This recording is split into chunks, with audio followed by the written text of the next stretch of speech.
I will have a presentation about the most important episodes of anti-Jewish violence in Romania, which happened in the second half of the 19th century. I will take a seat, if you don't mind. The emancipation of the Jews in Romania was a hot issue on the political agenda of the second half of the 19th century because the debates about modernization and institutional structure of the new state were subordinated to the question of identity. Symbolically, the series of violence started with a pogrom in Galați in 1859, the year of the creation of the Romanian unified Romanian state. Another wave of violence struck in 1866, also an important year in the modern Romanian history, when the constitutional monarchy was institutionalized. Crowds assaulted the Constituent Assembly in order to prevent the granting of political rights to Jews. Riots were recorded in Iași, Bârlad, and once again in Galați, where many Jews were drawn into the new. 1899 was the year when a violent pogrom broke out in Iași, the former capital of the Principality of Moldova, with half of its population Jewish. Entire Jewish neighborhoods were devastated, tens of people were beaten by anti-Semitic students and members of the radical organizations. That was the trigger for an important wave of emigration of the so-called Fusgeiers.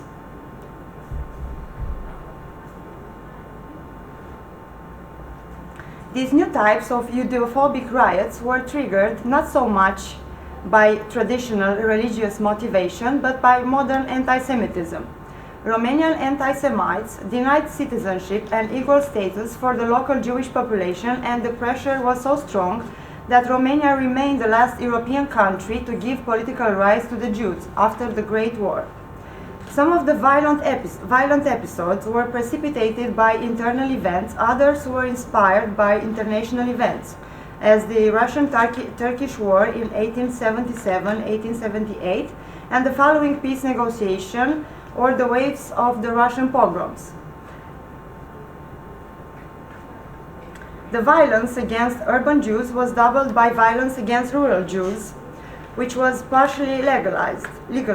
The cultural and political discourses placed the core of the Romanian identity in the rural areas and strived to prevent Jewish presence among peasants. A series of laws, governmental and local orders, restricted the activity of the Jews in villages and allowed the forced expulsions according with the will of the Christian communities. As a result, in the 70s and 80s of the 19th century, thousands of Jews were thrown out of the villages. Additionally, in 1881, a law allowed the government to deport undesirable Jews out of the country. The law on foreigners, published on April 6, 1881, allowed the Council of Ministers to expel, I quote, foreigners who cause public disorder or compromise the security of the state. The most famous case was that of the expulsion of 9 Jewish intellectuals, scholars, and journalists in 1885 after they protested the governmental politics of expulsion and the tacit or active encouragement of anti-Semitic violence all over the country.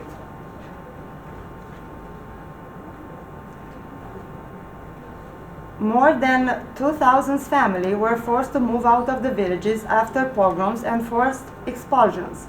Between 1880 and 1894, 163 expelled people out of 859 were Jews, and between 1894 and 1904, there were 1,177 expelled Jews out of 6,529 outcasts. Between 1899 and 1904, 43,000 Jews left Romania. Between 1904 and 1912, additionally, 30,000 Jews emigrated, most of them to America. To illustrate the types of anti-Semitic violence which erupted in modern Romania, I chose several study cases, the most important episodes which shock Jewish life and provoke deep social and political changes. In Galați, in 1859, the attackers entered in the newly built synagogue and other two prayer houses and attacked all the Jews they found there.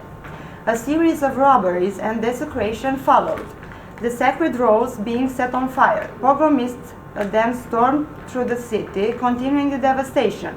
The soldiers from the local garrison, sent to restore order, colluded with the instigators so that many Jews were abused and beaten. Jewish homes were vandalized and looted.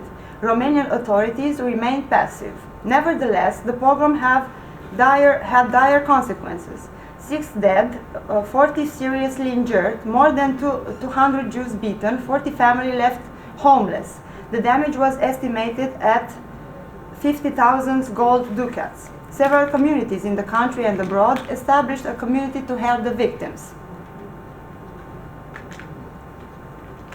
Another episode happened in Bucharest, in the capital of the new Romanian state.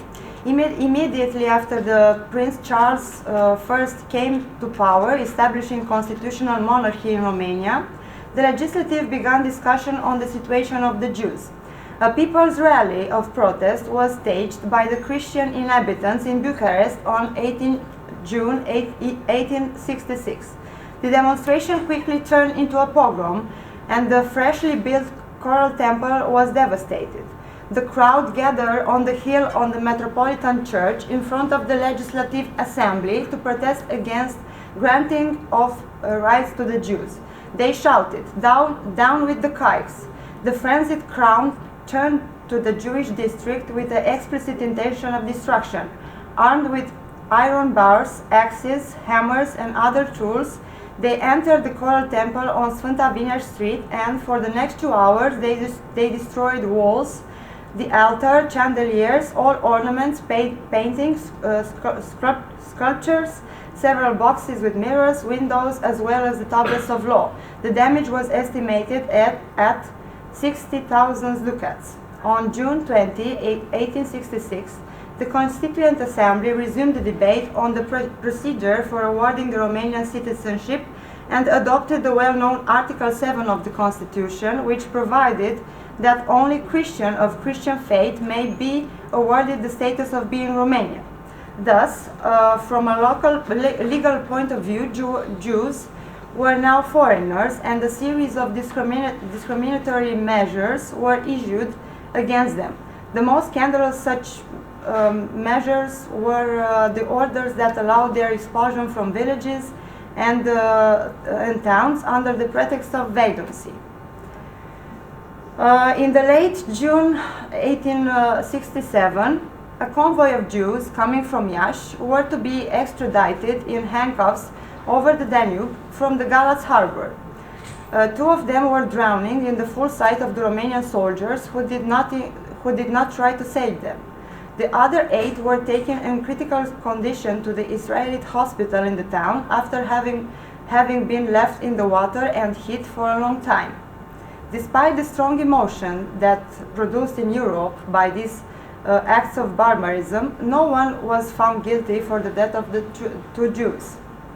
A new level of violence happened in Ismail, Cahul, and Wilkov in 1872. What triggered the riot was the theft committed inside the local Christian cathedral by a baptized Lithuanian Jew named Moses Samson, also known as Yankel Silberman. He has stolen 112 ducats, a gilded silver cross from the ark, a chest, and 2 silver spoons. After he was arrested, he denounced Preisman, a tailor he worked for, and Goldschlager, the head of the Israelite community, as his accomplices. Except for the cross, the stolen items were found in the sewage tank of the Paskalovitz Hotel. Goldschlager, Rabbi Alter Brandes, and 30 Israelite families also lived in the hotel. Accusing the Jew of desecration, the Christian population unleashed their anger upon them in a suburb. The violence lasted until January 26. No less than 60 houses were destroyed and dozens of Jews were beaten. The policy responded with passivity to the episode of violence, which encouraged the crowd. The prefect would play cards during the violence, which was interpreted as a sign of tacit approval. Goldschlager and Rabbi Brandes were sent to prison, but were released later on, at the insistence of the Greek Council. The violence in Cahul, where a Jewish community numbered around 1,000 people, began on January 30, 1872, and only grew the following day. The prefect was nowhere to be seen, and the Jews were left at the mercy of an angry crowd. This situation lasted until February 3rd. The soldiers led the Jews to their barracks under the pretext of ensuring their protection, but they allowed the beating of Jews by Christians while on their way. They were kept in barracks for 3 days without water and food. 2 women suffered unwanted abortions, while 2 young women were raped. All insurgents from Cahul were acquitted by the court of jurors in Buzău. This scandalized foreign consuls who protested for a long time. We can see another example of urban riot happened in Iași in 1876. And another riot I will talk about happened in Brusturoasa, in a village of Bacău County.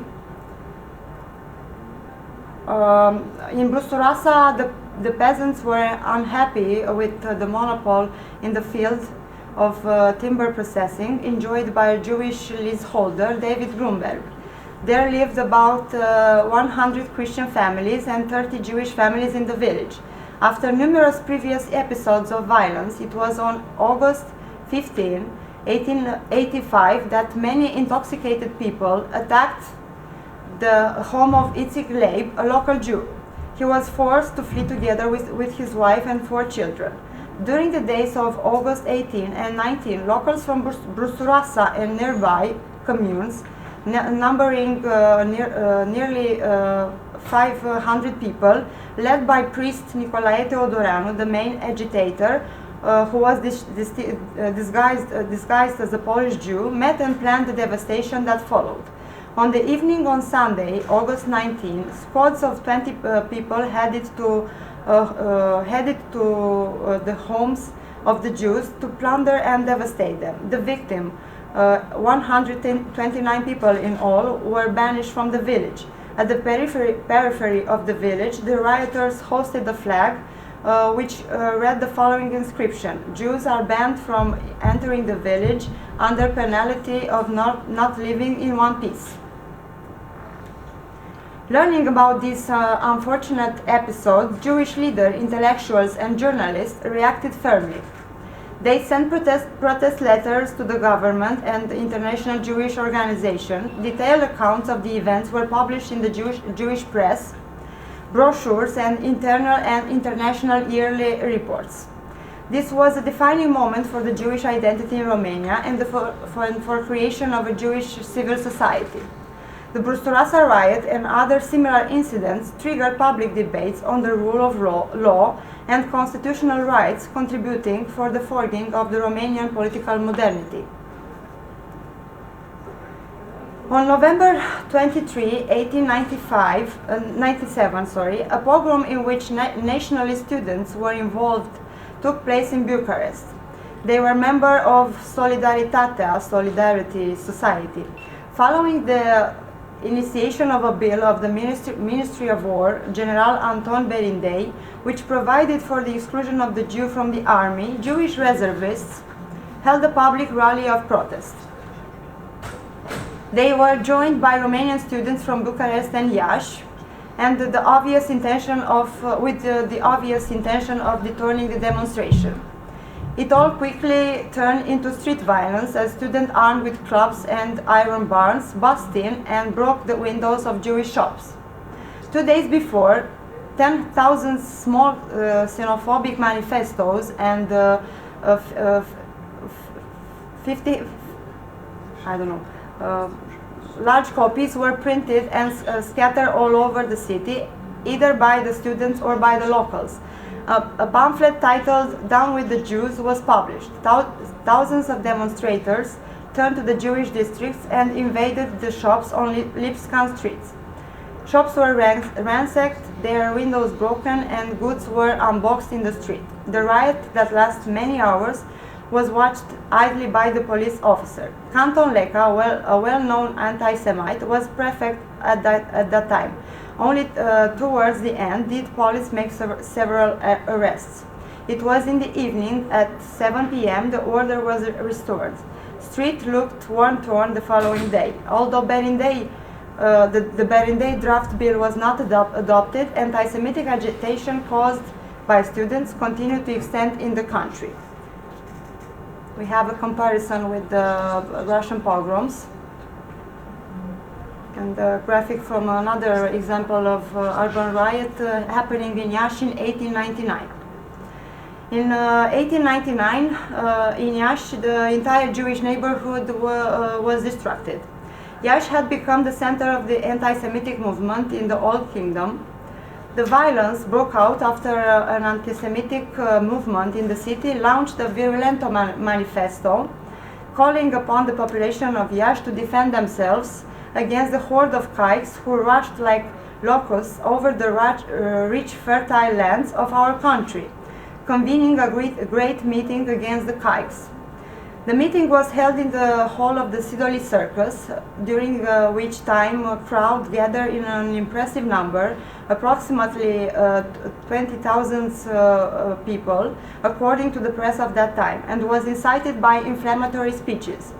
Once the anti-Semitic speeches ended, demonstrators took to the streets, singing and shouting, "Down with the Caics." Some of the demonstrators were armed with guns and were drunk.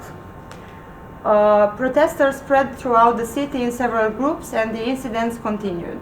Infantry troops and huntsmen intervened, making numerous arrests. Many Jews were beaten, their properties having been robbed or damaged. At 10 p.m., the army began their patrols in the devastated street of Iași, so as to permanently restore order. The press announced that in total 19 arrests were made. 5 Jews were arrested as well, including Josef Gruber and Chaim Wasserman, for the murder that took place in the home of the lawyer Botez, where the butler Gheorghe Vizitiul was stalked and killed. Wasserman was pardoned by King Charles I by Royal Decree number 178 of January 1901. The day after the violence, Jewish stores and shops were closed, but following orders issued by the prefect of the police, banning and demonstration and movement in groups in the street, the Jews reopened them. A few local Jews asked to be paid for the damages resulted from the anti-Semitic rallies. The pogrom of Iași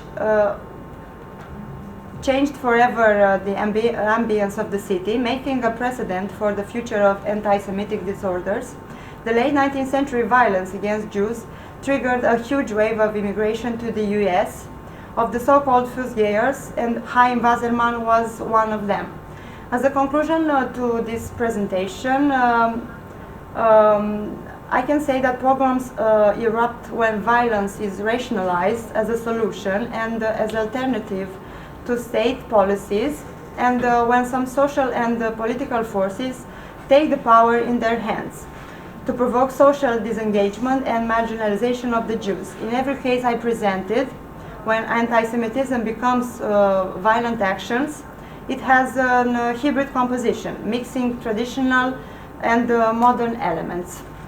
That was all. Thank you.